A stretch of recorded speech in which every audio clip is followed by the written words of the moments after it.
రాక్షస సంహారం కోసం అవతరించిన రామమూర్తి దశరథ మహారాజుకు ముద్దు బిడ్డగా అలాగే ఉండిపోతే అతని అవతారానికి సార్థకత ఉంది. అందుకని మొట్టమొదట వాల్మీకి లోకంలో ఉండేటటువంటి ఉత్తమ గుణాలు కలిగినటువంటి వ్యక్తి ఎవరో పరిచయం చేసినటువంటి నారదుడే ఇప్పుడు దశరథ మహారాజుని విశ్వామిత్రుడి వెంట రాముణ్ణి పంపడానికి సంసిద్ధం చేయడానికి నారదుడు అయోధ్యాపురానికి సాకేతపురానికి ప్రవేశిస్తున్నాడు.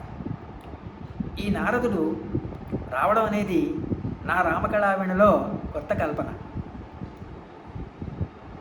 నారదుడు అనే మాటకి కలహాలు కలిగించేవాడు అనే అర్థం ఎక్కడా లేదు. నారదుడు కొంచెం జ్ఞానం కలిగించి రాబోయేటటువంటి స్థితికి సంసిద్ధం చేస్తాడు దశరథుడిని.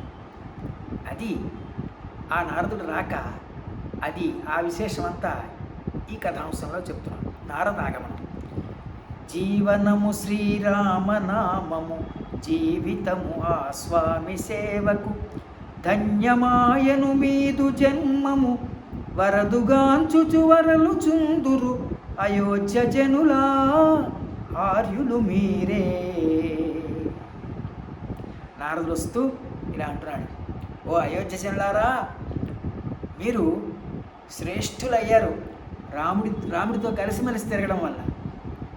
ఆ వరాలిచ్చేటువంటి ఆ రాముడు మీ ముందు బిడ్డగా, దశరథ మహారాజు మీ రాజు యొక్క బిడ్డగా మీ దగ్గర తిరుగుతున్నాడు. అంతే, మీరంతా గొప్ప నీతిపరులు, ఆర్యులు అయి ఉన్నారు అని నారదుడు అయోధ్య జనులందరినీ ప్రశంసిస్తున్నాడు. అంటే ఒక ఉత్తముడైన రాజు కారణంగా ఆ దేశ ప్రజలందరూ కూడా ప్రశంసాపాత్రులు అవుతారు. స్వామి సేవల సన్నుతింగను కోసలాపురి కుశల మరయగ, రాముగాంచగ దేవమునియటకేగుదెంచెను కేశవాయని. విష్ణు సహస్రనామంలో కేశవ కేశిహ హరి అని ఒక నామం ఉంది. కేశవ అంటే కేసి అనే రాక్షసిని సంహరించినవాడు అని. మామూలుగా నారదుడు ఎక్కడికైనా వచ్చినట్లయితే అతని ఊతపదం, అతని యొక్క పవిత్రమైనటువంటి భగవంతుడు ఉచ్చరించే పదం నారాయణ. కానీ ఇప్పుడు రాక్షస సంహారానికి వెళ్ళబోతున్నాడని సూచించడం కోసం కేశవ అనుకుంటూ వచ్చాడు. నేను చేసిన కల్పన అది. కలువల విచ్చిన సరశివదనమున, కమలము మెచ్చే సూర్యతేజమున, రాముండెదురై మన్నన సేయగ, మాన్యుండాముని మురిసెను తనిసెను, నందనుగాంచుచు నగవుల తేలుచు, ధర్మము నెరపుచు దయను బరపుచు, నెగడే నీయస మరుదవు నిలను, భూపతి దశరథ భువి నీకెదురేది. ఓ దశరథ, నీకు నీవే సాటయ్యా.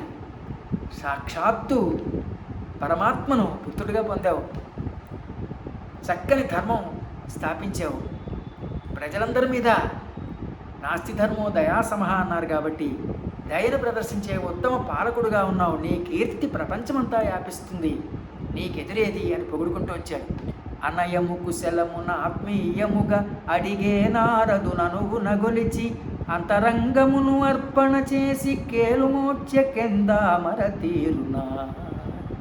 దశరథుడు నారదుడికి స్వాగతం చెప్తున్నాడు.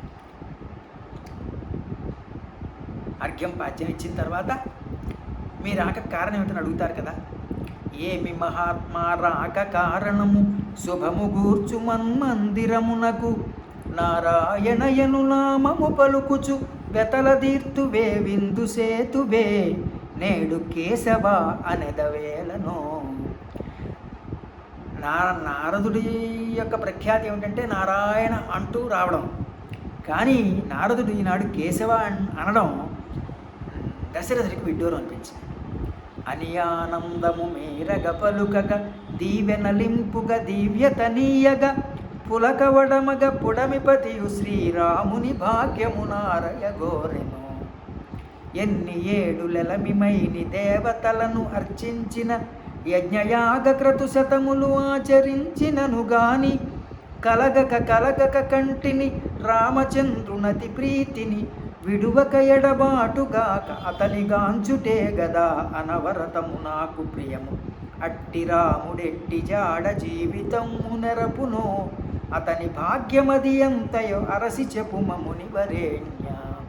ఇంటికి ఎవరైనా పెద్దలు వస్తే బాబాబు వీడి జాతకం ఏదో చూడండి అని చేయి చూపిస్తాం. అలాగే రాముని యొక్క భాగ్యం ఎటువంటిదో చెప్పమని నారదుని అడిగాడు దశరథుడు. అని పల్కిన అతని మాటకెంతయును మురిసి మునియు అతి శీఘ్రమెరానుండెను.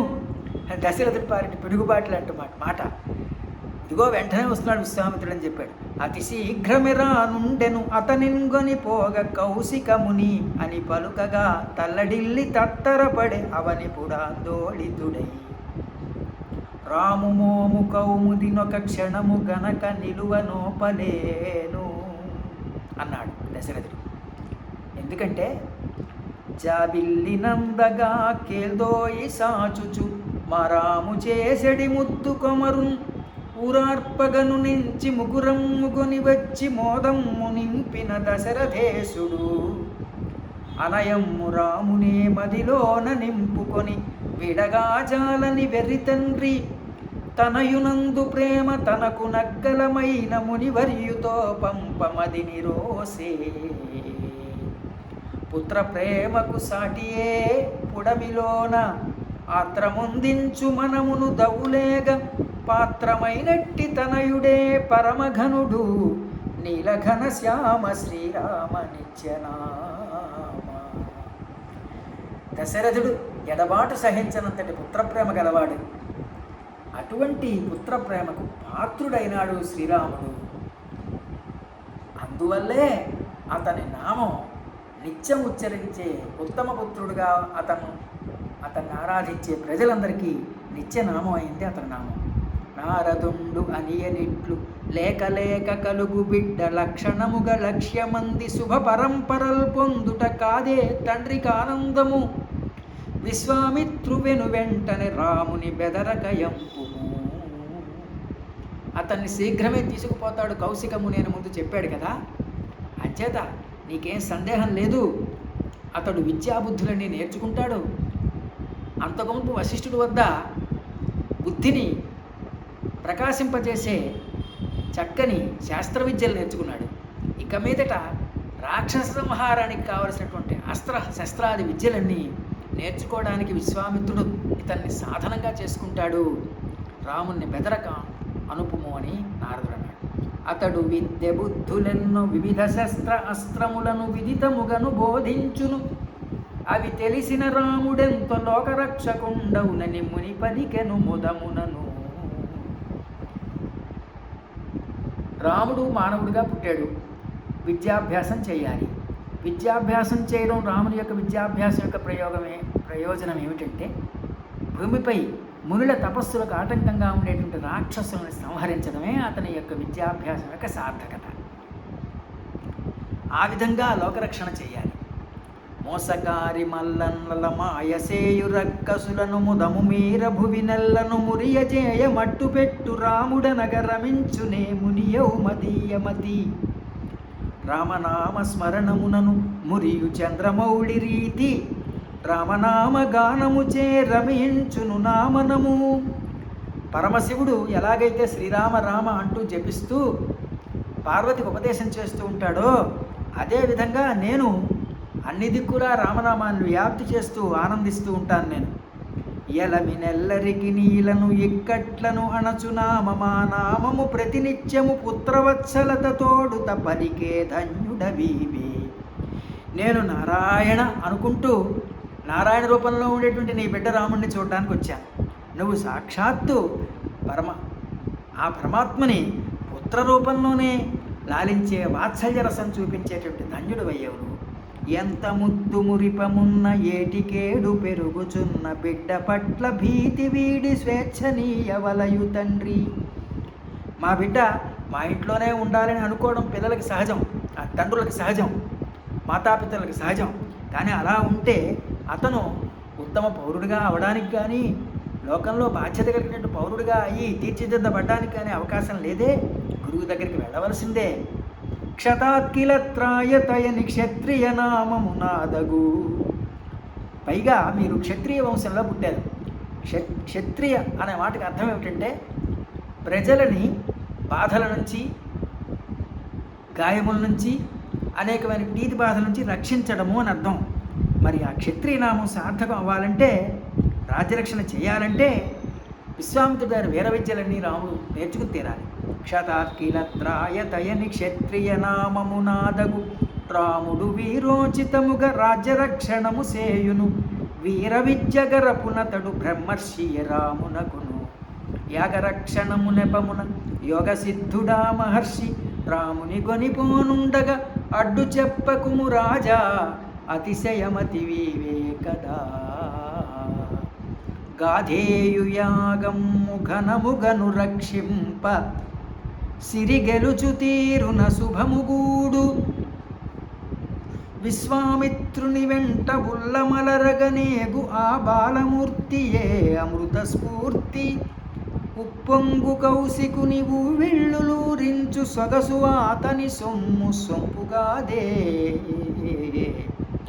యవ్వని పాదాల ఎలవేళల గొల్వ మునుల పాలిటి మోక్షదాయియౌను. సచ్చిదానందమౌ సంపత్తి గల్గియు భువన రక్షను భూని భువిని వెలసే.